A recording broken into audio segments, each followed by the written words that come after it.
હું એક ખૂંખાર નોકરની સત્ય ઘટના જણાવવા જઈ રહી છું. એક રાત્રે અચાનક એક વ્યક્તિ મારી કારની સાથે ટકરાયો. તે ખૂબ ઘાયલ થઈ ગયો. હું તેને ઘરે લઈ આવી અને તેની સારવાર કરાવી અને મારા જ ઘરે તેને નોકરી પર રાખ્યો. તે ખૂબ જ ખુશ હતો. હું અને મારી પુત્રી એક આ ઘરમાં રહેતા હતા. અમે બંને ખૂબ સુંદર હતા. એક દિવસ તે નોકરે અમારી સાથે જે કર્યું તે સાંભળીને તમારા પગ નીચેથી જમીન નીકળી જશે. મારું નામ દીપા છે. હું મારા શહેરની એક એવી ડૉક્ટર છું જેનું નામ પ્રખ્યાત ડૉક્ટરોની યાદીમાં છે. મારી પાસે મારી પોતાની ખૂબ મોટી હોસ્પિટલ હતી. ભગવાનની કૃપાથી મારી પાસે બધું જ હતું. જો મારા જીવનમાં કોઈ ન હતું તો તે મારા પતિ, જે આ દુનિયા છોડીને ચાલ્યા ગયા હતા. મારી એક 15 વર્ષની દીકરી હતી જે હજુ ભણતી હતી. અમે લવ મેરેજ કર્યા હતા. અમે બંને એકબીજાને ખૂબ પ્રેમ કરતા હતા. અમે અમારા પ્રેમને લગ્ન સુધી લઈ ગયા. અમે બંને એકબીજા સાથે ખૂબ જ સુખી જીવન પસાર કરી રહ્યા હતા. મારા પતિના માતા પિતા દુનિયામાં ન હતા. તેનો એક નાનો ભાઈ અને એક બહેન હતા, જેઓ સ્વિટ્ઝરલેન્ડમાં પરણેલા હતા અને તેના પતિ સાથે ત્યાં રહેતા હતા. તે 1 કે 2 વર્ષમાં માત્ર 1 કે 2 વાર જ અમારા ઘરે આવતા હતા. લગ્ન પહેલાં પણ હું એક નાની હોસ્પિટલમાં ડૉક્ટર હતી, પરંતુ લગ્ન પછી મારા પતિએ મને એટલો સાથ આપ્યો કે મેં મારી પોતાની હોસ્પિટલ ખોલી. લગ્નના 2 વર્ષ પછી હું ગર્ભવતી થઈ. આ ખુશી અમારા બંને પતિ પત્ની માટે ખૂબ મોટી હતી.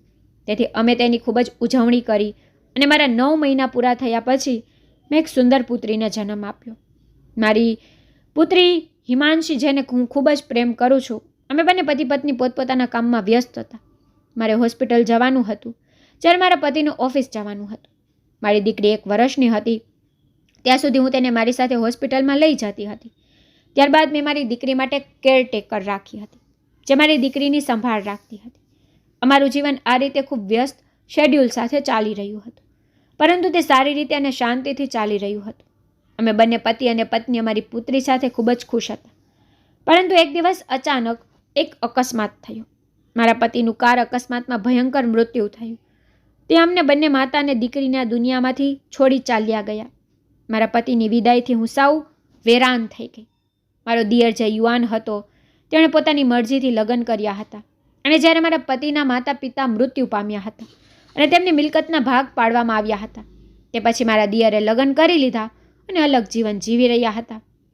તેને ક્યારેય અમારી સાથે કોઈ લેવા દેવા ન હતી, કારણ કે તેનો સ્વભાવ અને તેની પત્નીનો સ્વભાવ બિલકુલ સરખો હતો.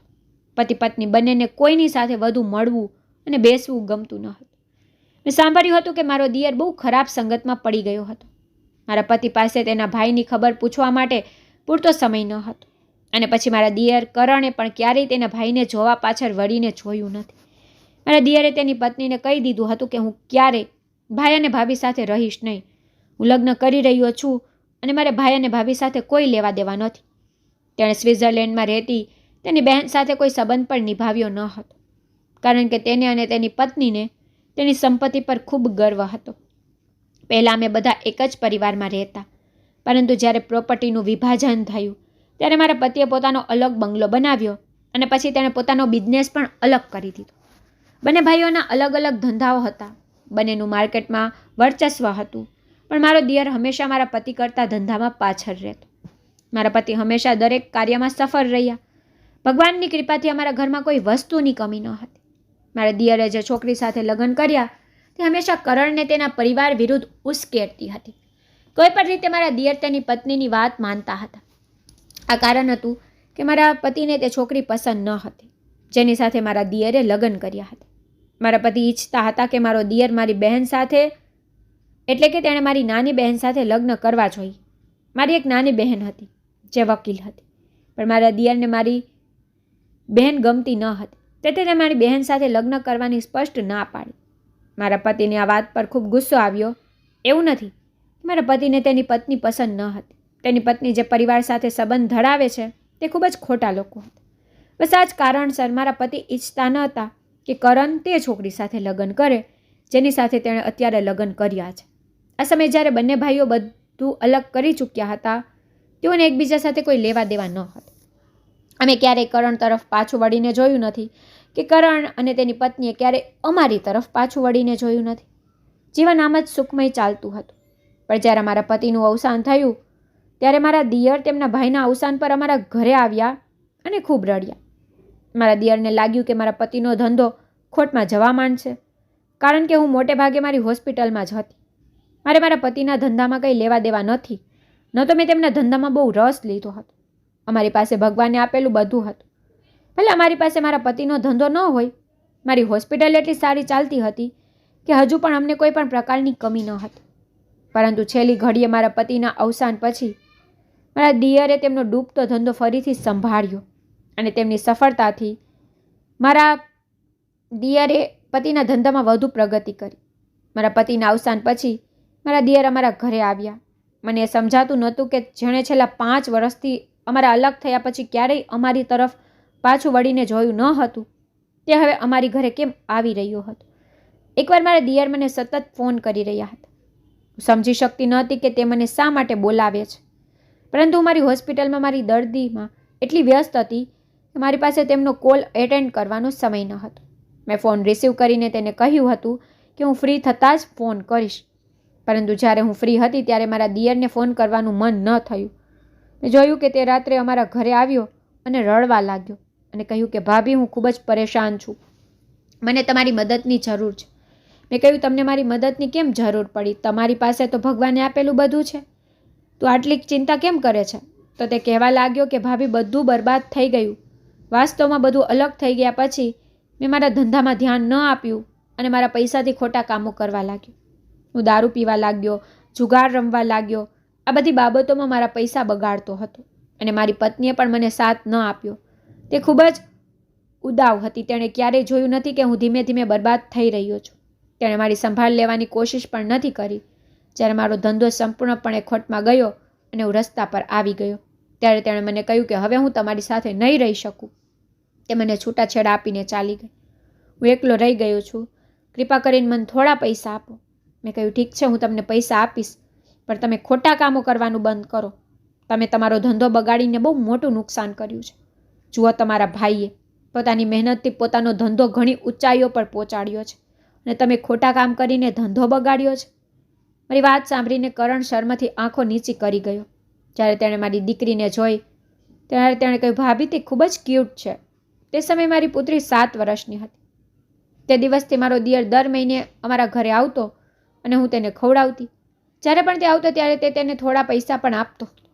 તેણે મારી દીકરીને પોતાની સાથે ખૂબ લગાવ રાખ્યો હતો. આ રીતે ઘણા વર્ષો વીતી ગયા. જ્યારે મારી દીકરીને સમજણ આવવા લાગી કે તેના કાકા મારી પાસેથી પૈસા લેવા અહીં આવે છે અને અમારી સાથે થોડો સમય વિતાવે છે, તેને લાગ્યું કે તેના કાકા ખૂબ સારા છે. તેથી તેણે મને આગ્રહ કરવાનું શરૂ કર્યું કે મમ્મી, કૃપા કરીને કાકાને મદદ કરો. અમારી પાસે તો ભગવાને આપેલું બધું જ છે. અમે ખૂબ જ અમીર લોકો છીએ. કાકા હંમેશા તમને કહે છે કે જો તેમનો ધંધો ખોટમાં જશે તો શું તમે તેને ફરીથી તેમનો ધંધો ન કરાવી શકો? મેં કહ્યું, દીકરા, તમે આટલી આસાનીથી ધંધો શરૂ કરવાની વાત કરી. તમને ખબર નથી કે ધંધાને ફરીથી સેટ કરવામાં કેટલી મુશ્કેલીમાંથી પસાર થવું પડે છે અને કેટલી મહેનત કરવી પડે છે. પણ જો તમારા કાકાને વધુ મહેનત ન કરવી પડે, તેમણે તેમનો સારો ધંધો બરબાદ કરી દીધો, તો હવે તેઓ ફરીથી ધંધામાં સફળ થશે તેની શું ગેરંટી છે? મારી દીકરી મક્કમ થઈ ગઈ અને કહ્યું કે કૃપા કરીને મમ્મી, કાકાને કામ માટે મદદ કરો. મારી પુત્રીના આગ્રહથી મેં મારા દિયરને 80 લાખ રૂપિયા આપ્યા અને તેમને પોતાનો બિઝનેસ શરૂ કરવાનું કહ્યું. જ્યારે મેં તેને પૈસા આપ્યા ત્યારે તે ખૂબ જ ખુશ હતો અને તેણે ફરીથી અમારા ઘરે આવવાનું ઓછું કરી દીધું. મારી દીકરી તેને ખૂબ મિસ કરતી હતી. તેને ફોન કરતી હતી, તે તેની સાથે કોલ પર વાત કરતી હતી, પણ તે કહેતો કે હું મારા કામમાં ખૂબ વ્યસ્ત છું, તેથી હું તમારી પાસે આવી શકતો નથી. મને પણ રાહત મળી કે મારા દિયરે તેના ખોટા કામો છોડી દીધા અને ફરીથી તેના વ્યવસાયમાં ધ્યાન આપવાનું શરૂ કર્યું છે અને તે ફરીથી તેના જીવનમાં વ્યસ્ત થઈ ગયો. મારી પુત્રી પણ તેનો અભ્યાસ કરી રહી હતી. હવે તે 15 વર્ષની છે અને હું મારા પતિને ખૂબ જ યાદ કરી રહી હતી. મારા પર જવાબદારીઓનો બોજ હતો. એવું લાગતું હતું કે મારા જીવનમાં હંમેશા કામ કરવાનું જ લખ્યું છે. આ કામને કારણે મારી દીકરીને પણ સમય આપી શકતી ન હતી. હું મારા ઘર તરફ ધ્યાન આપી શકતી ન હતી. જો હું ઘરે રહું તો હું મારા બાળકો પર ધ્યાન આપી શકું, મારા પરિવારને સાથે રાખી શકું, મારા પરિવાર સાથે સમય વિતાવી શકું, તેમના માટે સારું ભોજન બનાવી શકું, મારું જીવન આમ જીવી શકું છું. હું રસોઈ કામ પર ખૂબ ઓછું કરતી. આમ તો જાણે હું તેને સાફ ભૂલી જ ગઈ હતી, કારણ કે મારા જીવનનો એક જ ઉદ્દેશ્ય હતો.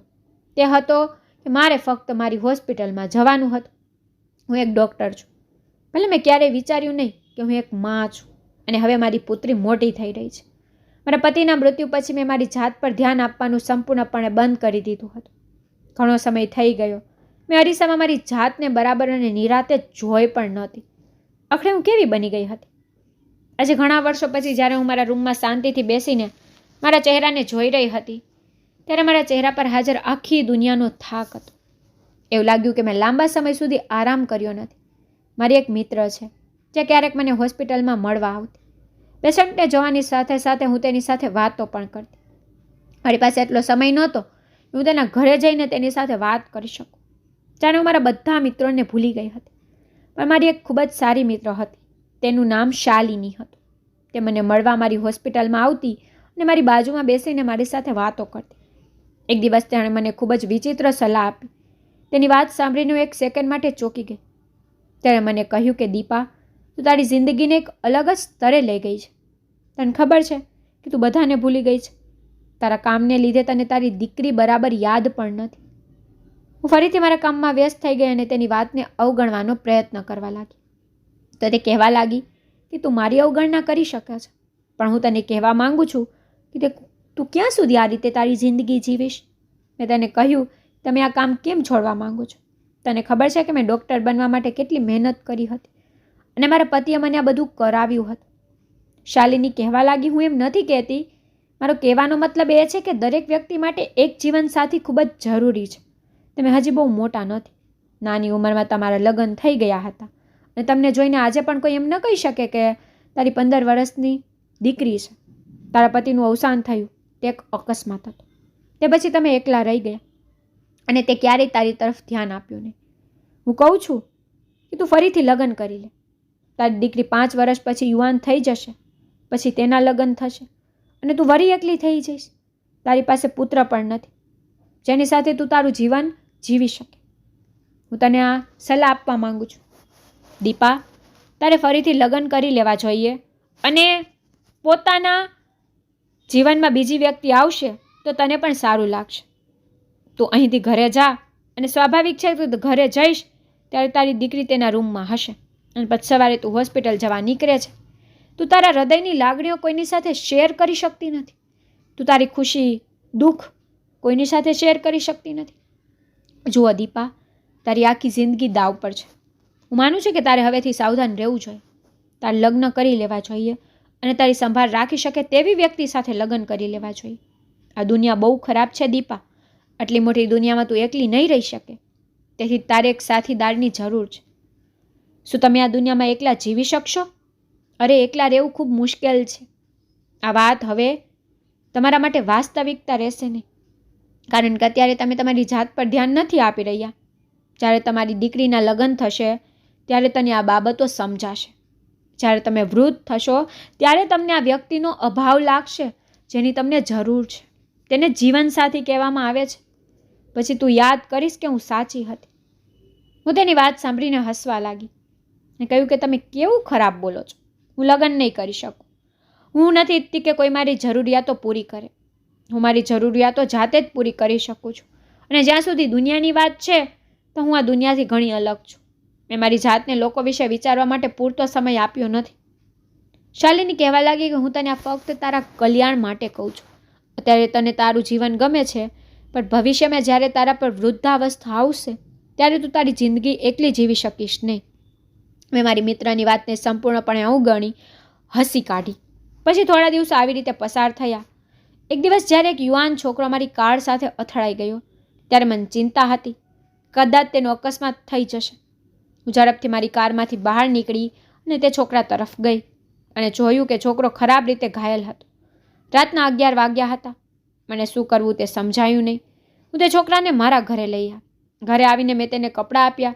તે છોકરાની ઉંમર 27 વર્ષની આસપાસ હશે. તે દેખાવમાં સારો હતો, પણ મારા કારણે તે એકદમ ઘાયલ થયો હતો.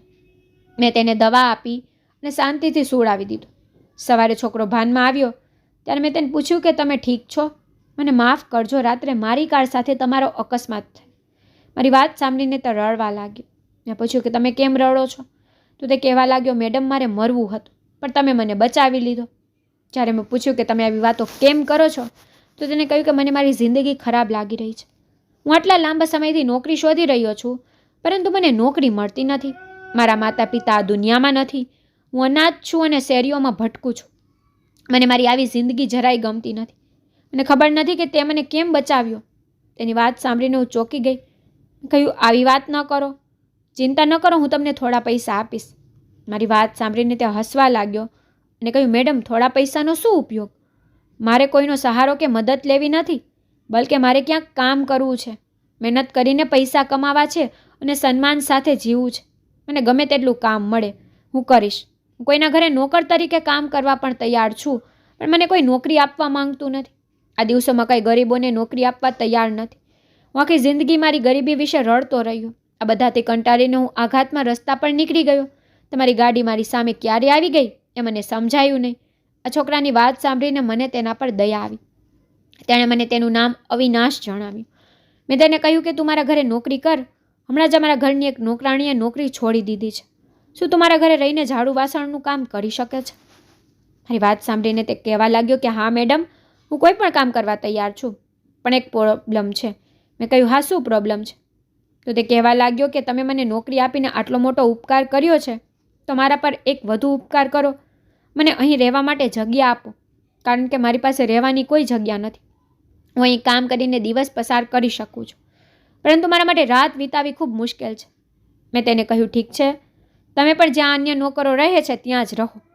મારી વાત સાંભળીને તે ખૂબ જ ખુશ થઈ ગયો અને થોડા દિવસો સુધી તે સંપૂર્ણ સ્વસ્થ થઈ ગયો. તે મારા ઘરના દરેક રૂમની સાફ સફાઈ કરવા લાગ્યો અને બીજા નોકરો પોતપોતાનું કામ કરતા મારી દીકરી કહેતી, મમ્મી, મને આ વ્યક્તિ નથી ગમતો, તમે તેને અમારા ઘરે કેમ રાખ્યો છે? તો આવી રીતે કોઈ પર ભરોસો કેવી રીતે કરી શકે? મેં મારી દીકરીને સમજાવ્યું, દીકરા, એવી કોઈ વાત ના કર. એક ગરીબ માણસ બહુ લાચાર અને બેસહારા છે. બેસહારાને સહારો આપવો એ તો સારી વાત છે. મારી વાત સાંભળીને મારી દીકરી ચિંતાતુર થઈ ગઈ. મારી દીકરીની કોલેજના વિદ્યાર્થીઓ થોડા દિવસો માટે ગોવા જવાના હતા. મારી દીકરી પણ તેમની સાથે ટ્રીટ પર જતી હતી. હું સવારે મારી હોસ્પિટલ જવા નીકળી જતી, જ્યારે અવિનાશ મારી પાછળ ઘરનું બધું કામ કરતો. મેં બીજા બધા નોકરોને અવિનાશ વિશે પૂછ્યું હતું અને તે કેવી રીતે કામ કરે છે, પરંતુ નોકરો કહેતા કે તે સારું કામ કરે છે. હું રવિવારે મારા રૂમમાં બેઠી હતી. અચાનક અવિનાશ મારો રૂમ સાફ કરવા આવ્યો. ત્યારે સફાઈ કરતી વખતે તેણે અચાનક મારી સામે જોયું. કહ્યું, મેડમ, મારે તમારી સાથે કંઈક વાત કરવી છે. મેં તેને કહ્યું, હા, મને કહો કે તમારે શું વાત કરવી છે? તો તેણે કહ્યું કે મેડમ, મને ખબર છે કે હું જે કહીશ તે તમને ખરાબ લાગશે, પણ હું તમને મારી વાત કહીશ. તમને જોઈને એવું નથી લાગતું કે તમે 15 વર્ષની દીકરીની માં છો. તમે ખૂબ જ સુંદર અને ખૂબ જ દયાળુ છો. તમે મને સહારો આપ્યો હતો, પણ હવે હું તમને સહારો આપવા માંગુ છું. હકીકતમાં હું તમારી સાથે લગ્ન કરવા માંગુ છું. જે દિવસથી તમે મને અહીં લાવ્યા છો, તમારાથી મારું હૃદય તમારા પર આવી ગયું છે. તમારી અને મારી ઉંમરમાં 4-5 વર્ષનો જ ફરક હશે, પણ મને ઉંમરથી કોઈ ફરક નથી પડતો. પ્રેમ હૃદયથી થાય છે, ઉંમર કે સુંદર ચહેરાથી નહીં. અવિનાશની વાત સાંભળીને હું ચોંકી ગઈ. મેં કહ્યું, તું કેવા પ્રકારની વાતો કરે છે? મારી વાત સાંભળીને તેને કહ્યું, મને ખબર છે, મેં જે કહ્યું તેનાથી તમને ગુસ્સો આવ્યો જ હશે, પણ હું જે કહું છું તે સત્ય છે. ભલે તમે મારા શબ્દોના બદલામાં મને ગમે તેટલી સજા આપો, પણ હું તમને પ્રેમ કરું છું. હું તમને આખી જિંદગી ખુશ રાખીશ. મેં જીવનમાં ક્યારેય કંઈ ઈચ્છ્યું ન હતું. ભલે ભગવાને મને ગરીબ રાખ્યો, ગરીબીના સંજોગોમાં પણ હું ખુશ હતો, પણ જે દિવસથી મેં તમને જોયા ત્યારથી મારા હોશ ઉડી ગયા છે. હું તમને મારી પત્ની બનાવવા માંગુ છું. તમને મારું નામ આપવા માંગુ છું. મેં કહ્યું, અવિનાશ, તું બકવાસ બંધ કર અને આગળ બોલવાની જરૂર નથી, નહીંતર હું તને નોકરીમાંથી કાઢી મૂકીશ. અવિનાશ બોલ્યો, હા મેડમ, ઠીક છે. જો તમારે આ કરવું હોય તો તમે મને નોકરીમાંથી ચોક્કસ કાઢી શકો છો. તમે જે કહ્યું તેનાથી હું ડરતો નથી, કારણ કે હું તમને મારા હૃદયથી પ્રેમ કરું છું. આટલું કહીને તે મારા રૂમમાંથી બહાર નીકળી ગયો અને હું આંસુભરી આંખે તેની સામે જોઈ રહી હતી. તેની વાત સાંભળીને હું ચોંકી ગઈ. તેના શબ્દો મારા મનમાં અહીં ત્યાં ઘૂમી રહ્યા હતા. હું સમજી શકતી નહોતી કે તે મને કેમ પસંદ કરે છે. તે સાચું છે કે હું 15 વર્ષની પુત્રીની માં જેવી દેખાતી ન હતી. હું ખૂબ જ સુંદર હતી. અવિનાશ દેખાવમાં પર સારો અને પ્રામાણિક વ્યક્તિ હતો, કારણ કે મારા ઘરના નોકરોએ કહ્યું કે અત્યાર સુધી તેણે ઘરમાં તેની ઈચ્છા મુજબ કંઈ કર્યું નથી. ઘરના બધા નોકરો તેમની ઈચ્છા મુજબ ખાવાનું બહાર કાઢીને તેમના ઘરે લઈ જતા. હું ક્યારેય કોઈને કંઈ કહેતી ન હતી, પણ આજ સુધી અવિનાશે તેના કામ સિવાયના કોઈ પણ કારણ વગર અમારા કોઈ વસ્તુને હાથ પણ લગાવ્યો ન હતો. મારા મનમાં યાદ આવવા લાગ્યું, મારી મિત્રએ મને કહ્યું હતું કે વૃદ્ધાવસ્થામાં સારો સાથી એ સહારો છે. આજે હું મારા પતિને મિસ કરી રહી હતી અને સાથે જો અવિનાશ વિશે પણ વિચારી રહી હતી. શું તે ખરેખર મને પ્રેમ કરે છે? મેં લાંબા સમય સુધી અવિનાશ વિશે વિચાર્યું. પછી નક્કી કર્યું કે મારે અવિનાશનો પ્રસ્તાવ સ્વીકારવો જોઈએ. મારે તેની સાથે લગ્ન કરવા જોઈએ. તે પણ ગરીબ અને લાચાર છે. તેની પાછળ કોઈ નથી. આમ તે મને ક્યાં લઈ જશે? નહીં, પરંતુ મારા જ ઘરમાં રહેશે. મેં મનમાં આટલું જ વિચાર્યું હતું. મેં અવિનાશને કોઈ જવાબ આપ્યો ન હતો. બીજા દિવસે હું દવાખાને ગઈ ત્યારે એક વૃદ્ધ સ્ત્રી રડતી રડતી મારી પાસે આવી. એ ગરીબ સ્ત્રી ખૂબ જ ગરીબ અને લાચાર હતી. તેને કહ્યું, મેડમ, કૃપા કરીને મારી સારવાર કરો. મારી પાસે સારવારના પૈસા નથી. તેની સમસ્યા સાંભળીને મેં તેની સારવાર શરૂ કરી. પણ નવાઈની વાત એ હતી કે તેની સાથે કોઈ આવ્યું ન હતું. મેં કહ્યું, આંટી, તમે કોઈને સાથે લઈને આવ્યા હોત? તો તે મને કહેવા લાગી, દીકરી, આ દુનિયામાં મારું કોઈ નથી. મેં કહ્યું, તમે શું બોલો છો? તમે તો તમારી રોજી કેવી રીતે કમાવ છો? તો તેણે કહ્યું કે હું લોકોના ઘરે કામ કરું છું. મને થોડું ખાવા પીવાનું મળે છે. મારી 2 દીકરીઓ હતી અને મારા પતિ ઘણા વર્ષો પહેલાં મને છોડીને ચાલ્યા ગયા હતા. મેં મારી દીકરીઓના લગ્ન કરાવ્યા છે. તે બંને સાસરીઓમાં સુખીથી રહે છે અને મારા બંને દીકરાના લગ્ન પણ અન્ય શહેરોમાં થઈ ચૂક્યા છે. એ બંને તો મારી સામે પાછું વળીને જોતા નથી. આ ઘડપણમાં હું એકલી બારણે ઠોકર ખાઉં છું. મારા પતિ ખૂબ જ યાદ આવે છે. મારા પતિ મને ખૂબ પ્રેમ કરતા હતા. જો આજે તેઓ જીવતા હોત તો કદાચ હું આ રીતે એકલી ન હોત. તે કદાચ મારા જેટલા જ વૃદ્ધ હોત. પણ વૃદ્ધાવસ્થામાં સાથીદારનો સંગ ખૂબ જ જરૂરી છે. અને ડૉક્ટર પાસે લઈ જનાર કોઈ નથી. જો તે જીવતા હોત તો અમે બંને પતિ પત્ની એકબીજાનો હાથ પકડીને એકબીજાનો સહારો બની ગયા હોત. પણ હું સાવ લાચાર છું અને મારો હાથ પકડનાર કોઈ નથી. પેલી વૃદ્ધ સ્ત્રીની વાત સાંભળીને મારી આંખોમાં આંસુ આવી ગયા. આજે મને મારા મિત્રની વાતોનો સાચો અર્થ સમજાયો અને આંટીની હાલત જોઈને મેં મનમાં નક્કી કરી લીધું કે હું અવિનાશ સાથે લગ્ન કરીશ. અવિનાશ ગરીબ છે તો શું? જો તે મારા કરતાં નાનો છે તો શું? પણ તે મને પ્રેમ કરે છે. હંમેશા મારી સંભાળ રાખશે. મારા ભવિષ્યમાં મારો સાથી બનશે. બસ આ બધું વિચારીને મારે તેની સાથે લગ્ન કરવા પડશે.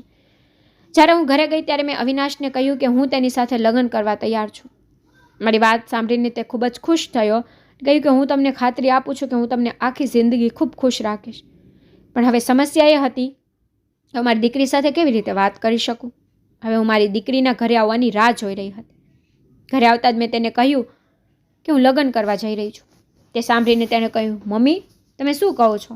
હું મારા કાન પર વિશ્વાસ કરી શકતી નથી કે તમે લગ્ન વિશે વાત કરી રહ્યા છો કે કોઈ બીજું કંઈ કહે છે. મેં કહ્યું, દીકરી, તું સાચું સાંભળી રહી છે. મારે અવિનાશ સાથે લગ્ન કરવા છે. મારી દીકરીને આઘાત લાગ્યો. કહ્યું કે અમારા ઘરમાં જે નોકર કામ કરે છે, જેને તમે આ ઘરમાં જગ્યા આપી છે? મેં કહ્યું, હા, તમે એકદમ સાચું સાંભળ્યું. મારી વાત સાંભળીને મારી દીકરી કહેવા લાગી, મમ્મી, હું આવું ક્યારેય નહીં થવા દો. તમે પાગલ થઈ ગયા છો. આ ઉંમરે તમારે લગ્ન કરવા છે અને પછી તમે તેની ઉંમર જોઈને તે તમારા કરતાં ઘણો નાનો છે. મેં કહ્યું, લગ્નની કોઈ ઉંમર નથી. તું લગ્ન કરીને સાસરે ચાલી જઈશ. તે વિચાર્યું છે કે હું આખી જિંદગી એકલી કેવી રીતે વિતાવીશ? મારી દીકરીએ કહ્યું, શું તમે વિચાર્યું છે કે દુનિયાના લોકો શું કહેશે? મારી વાત સાંભળીને મારી દીકરીને ખૂબ ગુસ્સો આવ્યો અને તે ગુસ્સામાં તેના રૂમમાં ગઈ. મારી દીકરીને અવિનાશ વિશે શરૂઆતથી જ ખરાબ લાગતું હતું. હવે તે તેની સાથે ખરાબ વર્તન કરવા લાગી. તે હંમેશા તેના પર બૂમો પાડતી. પણ મેં અવિનાશને કહ્યું કે મારી દીકરી જે કંઈ પણ કહે તેનાથી તમારે ખરાબ લગાવવાની જરૂર નથી. અવિનાશ અને હું એકબીજા સાથે કોર્ટ મેરેજ કરવા ઈચ્છતા હતા અને દિવસ આવી ગયો જ્યારે અમે બંને લગ્ન કરવાના હતા. મારી દીકરી મારી સાથે વાત કરતી ન હતી, પણ એ વખતે જાણે મારી આંખો પર પટ્ટી બાંધેલી હતી. હું મારી દીકરીની નારાજગી પણ જોઈ શકતી ન હતી. હું લગ્ન કરવા જઈ રહી હતી તે પહેલાં મારી દીકરી મારી પાસે આવીને બોલી, મમ્મી, તું બહુ ખોટું પગલું ભરવા જઈ રહી છે. મારી દીકરીના કહેવાથી મને કોઈ પરેશાની ન થઈ અને હું તેની અવગણના કરીને ઘરની બહાર નીકળી ગઈ. અને પછી જ્યારે અમે બંને ઘરે પાછા આવ્યા ત્યારે અમે બંને એકબીજા સાથે લગ્ન કરી લીધા હતા. તે દિવસે મારી પુત્રી ખૂબ રડી અને તે દિવસથી તેણે મારી સાથે કોઈ પણ પ્રકારની વાત કરી નહીં. તે ઘરમાં આવીને પોતાને તેના રૂમમાં બંધ કરી લેતી હતી. મને કંઈ જ ફરક પડતો ન હતો અને હું મારી જૂની દિનચર્યામાં પાછી આવી ગઈ હતી. મારા પતિએ ઘરના કામકાજ કરવાનું બંધ કરી દીધું હતું, બલકે તેઓ હવે મારા ઘરમાં આરામથી અને શાંતિથી રહેવા લાગ્યા હતા. હું મારી હોસ્પિટલમાં વ્યસ્ત રહેતી, પણ જ્યારે હું રાત્રે ઘરે આવતી ત્યારે મને ખબર પડતી મારા પતિ ફોન પર કોઈની સાથે વાત કરી રહ્યા છે અને હું ઘરે આવતાની સાથે જ ફોન કાપી નાખતો અને મને પ્રેમભર્યા શબ્દોથી બોલાવા લાગતો. મેં આ ઘણીવાર જોયું હતું, પરંતુ હું ખૂબ થાકી જતી હતી. તેથી હું મારા પતિ સાથે થોડો સમય વિતાવતી, પછી સૂઈ જતી. અને આ દરમિયાન મારી દીકરી સાથે પણ કોઈ વાતચીત થઈ રહી ન હતી. એક દિવસ જ્યારે હું મોડી રાત્રે ઘરે આવી ત્યારે મારી નોકરાણીએ મને કહ્યું કે મેડમ, તમે ગયા પછી અવિનાશ સાહેબ ઘરમાં અજાણી વસ્તુઓ શોધતા ફરતા રહે છે અને તમારી દીકરીને તેની હરખ તો બિલકુલ પસંદ નથી. મેં નોકરાણીને કહ્યું કે ઠીક છે, હું અવિનાશ સાથે વાત કરીશ. નોકરાણી કહ્યું, મેડમ, મેં તમને આ બધું કહ્યું નથી, કારણ કે તે જ્યારથી તમારા પતિ બન્યા છે ત્યારથી તે કામ પર ખૂબ જ આળસ કરવા લાગ્યા છે. મેં તેને કહ્યું, ઠીક છે. હું પણ ઘણા દિવસોથી આ વાત નોંધી રહી હતી કે જ્યારથી અવિનાશે મારી સાથે લગ્ન કર્યા છે ત્યારથી તે પોતાનામાં ઘણો બદલાવ લાવવા લાગ્યો છે. પરંતુ તેમ છતાં મારા પતિ ફોન પર કોઈની સાથે એવી રીતે વાત કરતા હતા કે હું સાંભળી શકતી નથી. અને જ્યારે હું પૂછું તો તે કહેતો કે તેના એક મિત્રનો ફોન આવ્યો હતો, જ્યારે તેના કોઈ મિત્રો પણ ન હતા. અને તેણે કહ્યું હતું કે તેની પાછળ પણ કોઈ નથી, તેને કોઈ મદદ કરતું નથી. વિચારતી હતી કે મારા પતિને મોબાઈલ આપીને મેં ભૂલ કરી છે. લગ્નના 2 દિવસ પછી જ મારા પતિએ કહ્યું કે તેને મોબાઈલ જોઈએ છે. તેથી મેં તેના માટે નવો મોબાઈલ ખરીદ્યો અને તેને આપ્યો. જોકે હવે મારું ક્રેડિટ કાર્ડ મારા પતિ પાસે હતું. ઘણા દિવસો આમ જ વીતી ગયા. મારી સામે મારી દીકરીની નફરત વધી રહી હતી. તેણે અવિનાશને તેના પતિ તરીકે સ્વીકાર્યો ન હતો. હું જાણતી હતી કે મારી પુત્રી તેને તેના પિતા તરીકે આટલી સરળતાથી સ્વીકારશે નહીં, કારણ કે કોઈ પણ બાળક તેની માતા કે પિતાના બીજા લગ્નને તેની નજર સમક્ષ સહેલાઈથી સહન કરતું નથી. તેથી તે આટલી ઝડપથી સંબંધ સ્વીકારી શકતી નથી. એક દિવસ હું રાત્રે ઘરે આવી ત્યારે મેં જોયું કે મારા પતિ ઘરે હાજર નથી. મારી નોકરાણીએ મને કહ્યું કે મેડમ, તે ટેરેસ પર ગયા છે. તેથી કોઈ અવાજ કર્યા વિના હું શાંત પગલાઓ સાથે ટેરેસ પર જવા લાગી. રાત્રે 11 વાગે મારા પતિ ટેરેસ પર શું કરી રહ્યા હતા તે મેં જોવાનું શરૂ કર્યું. જ્યારે શિયાળો હતો અને ઠંડા પવનો ફૂંકાઈ રહ્યા હતા. જ્યારે હું ટેરેસ પર ગઈ ત્યારે અચાનક મારા પગલાં અટકી ગયા, કારણ કે મારા પતિ કોઈની સાથે વાત કરી રહ્યા હતા. કદાચ તે ફોન પર વાત કરી રહ્યા હતા અને હું તેની વાતો સાંભળી શકતી હતી. હું ડરીને ત્યાં મૌન કહીને ઊભી રહી, જેથી હું તેને સાંભળી શકું. મારા પતિ કોઈને કહેતા હતા કે સાહેબ, ચિંતા કરશો નહીં, હું મારું કામ જલ્દી પૂરું કરીશ. મારી પત્નીએ હજુ સુધી મને તિજોરીની ચાવી નથી આપી. પહેલાં હું તેનો વિશ્વાસ જીતવા માંગુ છું. હું ઈચ્છું છું કે તે તેના ઘરની તિજોરીની ચાવી, તેનું બેંક બેલેન્સ અને બધું જ મારા નામે સોંપે. ત્યારબાદ તમને ખબર પડશે કે તમારા દિવસો સારા થઈ જાય છે. મારી પત્નીએ હમણાં જ મને તેનું ક્રેડિટ કાર્ડ આપ્યું છે, જેના પર હું ઘણી ખરીદી કરું છું. ચિંતા કરશો નહીં, હું તેને બરબાદ કરીશ. મારા પતિની વાત સાંભળીને હું ચોંકી ગઈ. અને પછી તેણે કહ્યું કે આજે રાત્રે મેં મારી પત્નીને ઊંઘની ગોળીઓ આપીને કોઈક રીતે સુડાવી દેવાનો પ્લાન બનાવ્યો છે. અને તે પછી જ મારે મારું કામ કરવું પડશે, કારણ કે જ્યારે તે ઘરે આવીને સૂઈ જશે ત્યારે મને ડર છે કે મારી તપાસને કારણે તે જાગી જશે. તેથી આજે હું તેને બેભાન કર્યા પછી મારું કામ કરવા જાઉં છું. મારા પતિની વાત સાંભળીને મારા પગ ધ્રુજવા લાગ્યા. આખરે મારા પતિ આજે શું કામ કરવાના હતા હું સમજી શકી નહીં. તે કોની સાથે વાત કરી રહ્યો હતો. મારે સત્ય શોધવું પડશે. આ વ્યક્તિ ચોક્કસ સારો નથી. મારી પાસે મારા ખાતામાંથી કેટલા પૈસા કપાઈ રહ્યા છે તે જોવા માટે મારા બેંક ખાતા પર ધ્યાન આપવા માટે પૂરતો સમય નથી. મેં મારો મોબાઈલ કાઢ્યો અને તેને ખોલ્યો. જોયું કે મારા પતિએ મારા ક્રેડિટ કાર્ડથી ઘણી ખરીદી કરી હોવાથી તેમાંથી ઘણા પૈસા કપાઈ ગયા હતા. આ રહસ્ય પણ આજે જ મને ખુલ્લું પડી ગયું. આખરે આજે હું જાણવા માંગતી હતી કે આ વ્યક્તિ કોણ છે અને તે શું કામ કરવાની વાત કરી રહ્યો છે. મેં વિચાર્યું હતું કે આજે મારા પતિ મને એક યા બીજી રીતે ઊંઘની ગોળીઓ આપશે, તેથી મારે તેના વિશે સાવધાન રહેવું પડશે. હું મારા પતિ સાથે એકદમ સામાન્ય રીતે પ્રતિક્રિયા આપતી હતી. મેં તેને શંકા પણ ન થવા દીધી કે મેં તેના શબ્દો સાંભળ્યા છે. રાત્રે જ્યારે અમે જમ્યા પછી રૂમમાં ગયા ત્યારે મારા પતિએ કહ્યું કે આજે મેં તમારા માટે મારા હાથે કોફી બનાવી છે. જેના પર મેં હસીને તેમને કહ્યું કે હા, કેમ નહીં, કોફી પીવાથી તો મારો તણાવ પણ દૂર થશે. હું સમજી ગઈ કે તે કોફીમાં ઊંઘની ગોળીઓ ચોક્કસ મિક્સ કરશે, કારણ કે આજે તેના શબ્દોમાં ઘણો પ્રેમ દેખાતો હતો. મારી વિચારસરણી મુજબ જ્યારે મારા પતિ મારી પાસે કોફી લઈને આવ્યા ત્યારે તેમણે મને તે પીવા માટે આગ્રહ કર્યો, પરંતુ મેં છેલ્લી ક્ષણે કોફી પીવાની ના પાડી કે હું કોફી નથી પીતી અને મને કોફી પીવાનું મન નથી. મારા પતિએ કહેવાનું શરૂ કર્યું કે તમારે આ પીવું પડશે. તેણે મને બળજબરીથી કોફી પીવડાવવાનું કહ્યું. પછી અચાનક મારા પતિના મોબાઈલ પર કોઈએ ફોન કર્યો. તે ફોન પર વાત કરવા બહાર ગયો. કહ્યું કે જ્યારે હું પાછો આવીશ ત્યારે આ કોફી ખતમ થઈ જવી જોઈએ. આજે મેં તમારા માટે મારા પોતાના હાથે આટલા પ્રેમથી કોફી બનાવી છે, તેથી તારે મારું સન્માન કરવું પડશે. મારા પતિની સલાહને અનુસરીને મેં તેમને કહ્યું, ઠીક છે, તમે કોલ એટેન્ડ કરો, હું હવે કોફી પી લઈશ. કોલ એટેન્ડ કરવા માટે તે રૂમમાંથી બહાર નીકળ્યો કે તરત જ મેં મારા રૂમની બારીમાંથી કોફી ઝડપથી બહાર ફેંકી દીધી. અને થોડીવાર પછી જ્યારે મારા પતિ રૂમની અંદર આવ્યા અને કોફીનો કપ ખાલી જોયો તો તે સમજી ગયા કે મેં કોફી પીધી છે. તેણે મને કહ્યું, તમે કોફી પીધી? તે ખૂબ જ સારી વાત છે. મેં કહ્યું, હા, તમે ખૂબ જ સારી કોફી બનાવી છે. તેણે તેના ભાગની કોફી પીધી હતી. પછી મેં મારા પતિને કહ્યું કે હું ખૂબ થાકી ગઈ છું, રૂમની લાઇટ બંધ કરો, હું સૂઈ જાઉં છું. મારા પતિએ કહ્યું, ઠીક છે, તમે આરામ કરો, હું હમણાં આવું. હું એવી રીતે પ્રતિક્રિયા આપી રહી હતી એ જાણે હું ઝડપથી સૂઈ રહી હોઉં. અને પછી હું આંખો બંધ કરીને બેડ પર સૂઈ ગઈ.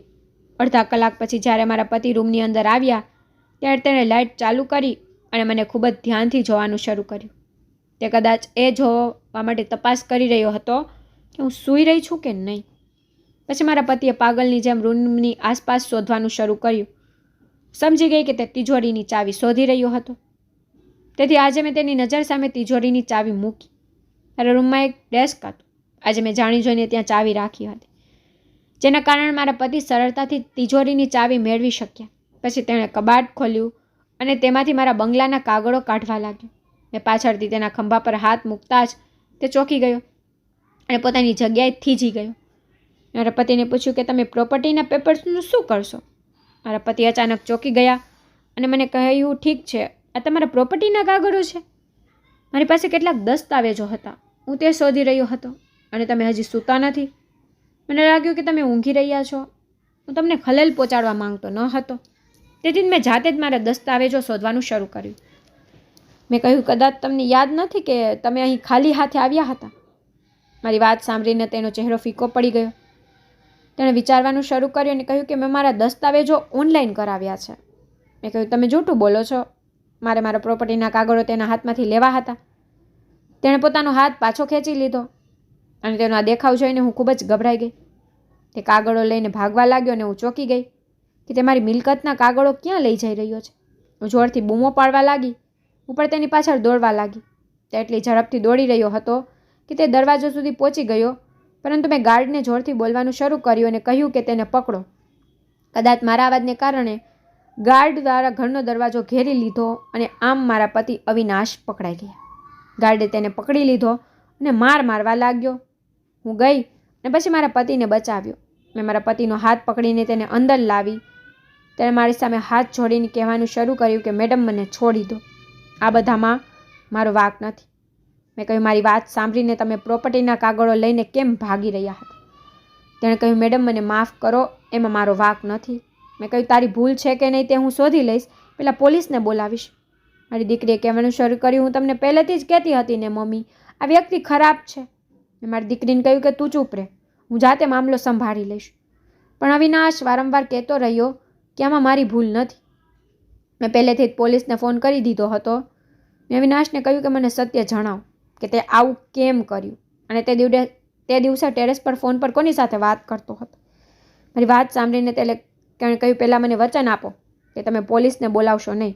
હું ગરીબ માણસ છું. મેં કહ્યું, ઠીક છે, ફોન કરીશ નહીં, હવે જલ્દીથી બધું કે. અવિનાશે મને કહ્યું, મને તમારી પાસે મોકલવામાં આવ્યો છે. જાણી જોઈને હું તમારી કારની સામે આવ્યો હતો અને પછી તમે મને તમારી સાથે તમારા ઘરે લઈ આવ્યા હતા. મારે તો બસ એટલું જ જોઈતું હતું કે તમે મને તમારા ઘરે લઈ આવો અને પછી મેં તમને મારી વાતમાં લઈ તમારી સાથે લગ્ન કર્યા. ખરેખર હું તમારો વિશ્વાસ જીતવા માંગતો હતો, કારણ કે તમે એક અમીર મહિલા છો અને અમીર લોકો તેમની મિલકતના દસ્તાવેજો ખૂબ જ કાળજીપૂર્વક રાખે છે. અમીર લોકો નોકરોને આવા સ્થળોએ જવા દેતા નથી. તેથી હું તમારા પતિ બનીને તમારી દરેક વસ્તુ પર મારો હક મેળવવા માંગતો હતો, જેથી તમારી સાથે સંબંધ સ્થાપિત કર્યા પછી હું તમારી દરેક વસ્તુને સરળતાથી સ્પર્શ કરી શકું અને દરેક વસ્તુનો સરળતાથી ઉપયોગ કરી શકું. મેં મારી આખા ઘરમાં પ્રોપર્ટીના કાગળો શોધ્યા, પણ મને તે ક્યાંય મળ્યા નહીં. મારી શંકા વારંવાર અલમારી તરફ જતી રહી હતી. મેં ઘણી વખત કબાટ ખોલીને તપાસ કરી હતી, પરંતુ તમારા કબાટમાંથી પણ મને કંઈ મળ્યું ન હતું. પછી મારી નજર અલમારીની તિજોરી પર ગઈ, જેની ચાવી મેં આખા ઘરમાં શોધી, પણ મને તે ક્યાંય મળી નહીં. એક દિવસ મેં જોયું કે તિજોરીની ચાવી તમારી બેગમાં રાખવામાં આવી છે અને તમારી બેગ હંમેશા તમારી પાસે છે. આજે મારી કોઈક રીતે તમારા પ્રોપર્ટીના કાગળો કાઢીને મારે બોસને આપવાના હતા. તેથી મેં કોફીમાં ઊંઘની દવા ભેળવી તમને આપી. અને જ્યારે હું કબાટની ચાવી શોધવા લાગ્યો, તમારું પર્સ પણ શોધવા લાગ્યો, ત્યારે મેં ડેસ્ક પર જ રાખેલી ચાવી જોઈ. તેથી જ હું પ્રોપર્ટીના કાગળો કાઢતો હતો. જ્યારે તમે મને પકડ્યો ત્યારે મને ખૂબ ડર હતો કે તમે મને પકડી લેશો, પણ મારે મારા બોસનું કામ પણ પૂર્ણ કરવાનું હતું. અને તમે મને પકડી લીધો છે. મેં કહ્યું કે હું બધું જાણું છું, કારણ કે તમે ફોન પર જે કહ્યું તે બધું મેં સાંભળ્યું. એટલા માટે મેં તમારા દ્વારા તૈયાર કરેલી કોફી પીધી નથી અને ઊંઘનો ઢોંગ કરી રહી હતી. મને કહો કે તમારો બોસ કોણ છે અને કોણે તમને આ બધું કરાવ્યું છે? મારી દીકરી પણ ઊભી રહીને આ બધું સાંભળી રહી હતી. મારી દીકરીએ કહ્યું, મને જલ્દી કહો, નહીં તો હું પોલીસને બોલાવીશ. અવિનાશ ડરી ગયો અને કહેવા લાગ્યો કે હું કરણ સાહેબનો નોકર અને ગરીબ વ્યક્તિ છું. તેણે મને આમ કરવાનું કહ્યું. તેણે કહ્યું કે જો તું મારી ભાભીને મનાવીશ તો હું તને ઘણા પૈસા આપીશ, અને અત્યાર સુધી તેણે મને ઘણા પૈસા આપ્યા છે. અવિનાશની વાત સાંભળીને મને આઘાત લાગ્યો કે કરણ આ બધું કેમ કરાવે છે. થોડા સમય પછી પોલીસ અમારા ઘરે આવી હતી, કારણ કે મારી પુત્રીએ અવિનાશને પકડવા માટે પોલીસને બોલાવી હતી. અવિનાશને પોલીસને હવાલે કરવામાં આવ્યો અને અવિનાશે પોલીસને બધું જ સાચું કહ્યું કે તેને આ બધું કોણે કરાવ્યું હતું. અવિનાશના નિવેદન પર પોલીસે કરણની પર ધરપકડ કરી હતી. કરણે મારી સાથે આવું એટલા માટે કર્યું હતું કારણ કે તેને તેનો બિઝનેસ અને તેની તમામ પ્રોપર્ટી બરબાદ કરી દીધી હતી. હવે તેની નજર મારા ઘર અને મારા વ્યવસાય પર હતી, જે મારા પતિનો હતો. તે કોઈક રીતે મારું બધું જ કબજે કરવા માંગતો હતો. તેથી તેણે અવિનાશને બહાને મારા ઘરમાં પ્રવેશ કરાવ્યો, અને જ્યારે તે મારો પતિ બન્યો ત્યારે તેણે મારો વિશ્વાસ જીત્યો. તે કોઈક રીતે મારા ઘરમાંથી પ્રોપર્ટીના કાગળો કાઢીને કરણને આપવા માંગતો હતો, જેથી કરણ મારી પાસેથી બધું છીનવી શકે અને મારી મિલકત તેના નામે ટ્રાન્સફર કરાવી શકે. પણ મારી આંખ યોગ્ય સમયે ખુલી ગઈ. પોલીસે કરણની પર ધરપકડ કરી હતી. આપણામાં કેટલાક એવા છે જો આપણી સાથે સારું વર્તન કરે છે, પણ તેઓ સારા નથી હોતા. જ્યારે મારી દીકરીને ખબર પડી તેના સગા કાકાએ આ બધું કર્યું છે, ત્યારે તે તેના કાકાની નફરત કરવા લાગી. મારી દીકરી પાસે માફી માંગી હતી, કારણ કે હું પણ અવિનાશની વાતનો શિકાર જ બની ગઈ હતી. તે મને સમજાવી રહી હતી મારે અવિનાશ સાથે લગ્ન ન કરવા જોઈએ, પરંતુ મેં તેની વાત ન માની. ક્યારેક આપણાથી નાના પણ આપણને સમજાવવાનો પ્રયત્ન કરે છે, પરંતુ તેમની વાતને અવગણીને અમને મોટું નુકસાન થાય છે. હું તમને કહેવા માંગુ છું કે કોઈ અજાણી વ્યક્તિની વાત પર ક્યારેય વિશ્વાસ ન કરો, પછી ભલે તે તમને ગમે તેટલી ખરાબ વાત કહે. કારણ કે મારા અને બંને પોલીસ સાથે છે અને મેં બંનેની આખરી સજા આપી છે. મારા માટે એટલું જ પૂરતું છે કે હું મારી દીકરીનો સહારો છું અને મારી દીકરી મારો સહારો છે. મારે મારા દિયર પર વિશ્વાસ ન કરવો જોઈતો હતો, તેના જૂઠાણમાં પડવું ન જોઈતું હતું. મેં વિચાર્યું કે તે બદલાઈ ગયો છે, પરંતુ એક ખરાબ વ્યક્તિ ક્યારેય બદલી શકાતો નથી. તેણે વિચાર્યું હતું કે તે તેના પોતાના ભાઈની મિલકતને જપ્ત કરી લેશે, જ્યારે તેના પિતા તેને પહેલેથી જ તેનો હિસ્સો આપી ચૂક્યા છે. બધું બગાડ્યા પછી તેની નજર મારા પતિના ઘર અને તેની મિલકત પર હતી. તેણે વિચાર્યું પણ નહોતું કે તેનો ભાઈ આ દુનિયા છોડી ગયો છે, તો તેણે તેની ભાભી અને તેની ભત્રીજીની કાળજી લેવી જોઈએ. પરંતુ કેટલાક સંબંધીઓ એવા હોય છે જેઓ કોઈ બાબતની પરવા કરતા નથી, અને તેઓ હંમેશા અમારી સાથે એવું વર્તન કરે છે કે તેઓ અમારી ખૂબ કાળજી રાખે છે, પરંતુ તેઓ અમારી પીઠ પાછળ ઘા મારે છે. મારા દિયરે મારી પીઠ પાછળ મારા પર સખ્ત હુમલો કર્યો હતો. આજે પણ મને મારી દીકરીની વાત સાંભળીને અને અવિનાશ સાથે લગ્ન ન કરવાની મારી ભૂલ બદલ શરમ આવે છે. પણ જ્યાં સુધી વ્યક્તિ ઠોકર ના ખાય ને ત્યાં સુધી તેને પોતાની ભૂલનો અહેસાસ થતો નથી. હું પણ ઠોકર ખાઈ ગઈ હતી અને હવે હું ત્યાંથી ચાલતા શીખી ગઈ છું. મારી દીકરી હવે ઘણી મોટી થઈ ગઈ છે અને તે તેના મામાની સાથે તેના પિતાનો બિઝનેસ સંભાળી રહી છે. આજે પણ હું મારી હોસ્પિટલમાં ડૉક્ટર છું અને મારા જીવનમાં ખુશ અને વ્યસ્ત છું. મિત્રો, આશા રાખું છું કે તમને અમારી વાર્તા પસંદ આવી હશે. જો તમને વાર્તા પસંદ આવી હોય, વિડીયો લાઈક કરો, ચેનલ પર નવા હો તો ચેનલને સબસ્ક્રાઈબ કરો, અને હા, નોટિફિકેશન બેલને દબાવો જેથી તમને આગામી અપડેટ સૌથી પહેલાં મળી રહે. ધન્યવાદ.